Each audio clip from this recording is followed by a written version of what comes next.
মামলায় হাজারিবাগের একজন অধ্যক্ষ এবং সহ অধ্যক্ষ দুজন গ্রেপ্তার হলো, তাদেরকে আজকে হেফাজতে নিয়ে সিবিআই মুখোমুখি আলোচনা করা হচ্ছে। বড় র্যাকেট বেরোচ্ছে। হ্যাঁ, তো র্যাকেট ছাড়া কি হয়? অনেক বড় র্যাকেট আছে, যত তদন্ত করবে তত এগোবে।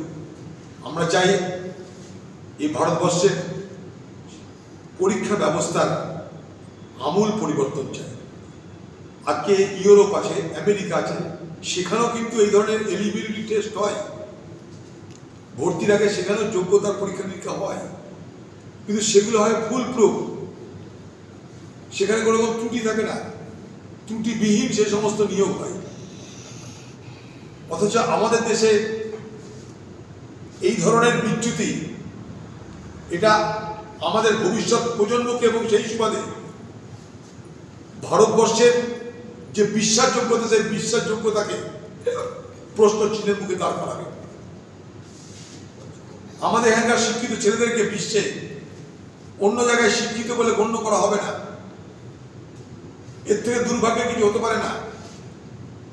অথচ এই ভারতবর্ষের শিক্ষিত যুবকেরা এই দেশ ছেড়ে বিদেশে গিয়ে আজকে পৃথিবীর 500 ফরচুন 500 অর্থাৎ পৃথিবীর যারা সব থেকে বড় বড় সংস্থা, সেরকম 16টা সংস্থা পরিচালনা করছে আমাদের এই ভারতবর্ষের মানুষ। সেখানটায় গিয়ে সারা বিশ্ব জুড়ে ভারতবর্ষের শিক্ষা, ভারতবর্ষের শিক্ষিত সমাজ তার প্রশংসা হয়। এটা আমাদের বড় একটা রসদ, বড় একটা সম্পদ, এটা আমাদের একটা বড় ডেমোগ্রাফিক অ্যাসেট।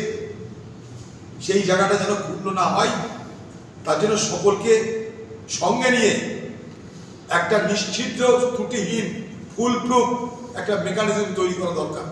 কোনো কিছু লুকিয়ে লাভ নেই, কেন্দ্র রাজ্য কারণে কোনো কিছু লুকিয়ে লাভ নেই, কারণ এখানে এটা লুকানো যাবে না। সারা ভারতবর্ষ ব্যাপ্তি, পশ্চিমবঙ্গে নাকি তাকে গ্রেপ্তার করা হচ্ছে শুনলাম। পশ্চিমবঙ্গে তো আগেই এসব হয়েছে,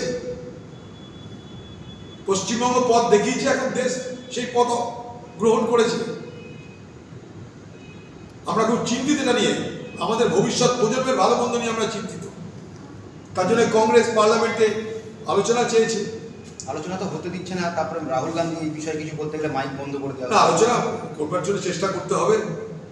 আমরা তো চেয়েছি পার্লামেন্টে, রাহুল গান্ধী তার বক্তব্য স্পষ্ট করেছে যে কি করে আমরা পার্লামেন্ট চালাতে চাই।